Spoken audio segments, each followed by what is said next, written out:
சுக்கிரன் பார்வை படுதல் வேண்டின்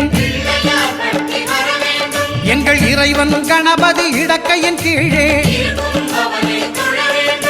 சுக்கிரன் பார்வை படுதல் வேண்டின் எங்கள் இறைவன் கணபதி இடக்கையின் கீழே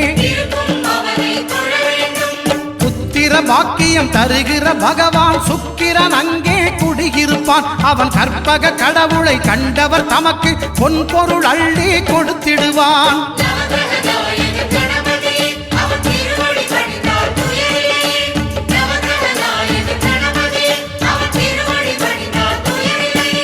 ஒன்பது கோளும் ஒன்றாய் காண அங்கு கற்பகம் என்னும் கடவுள்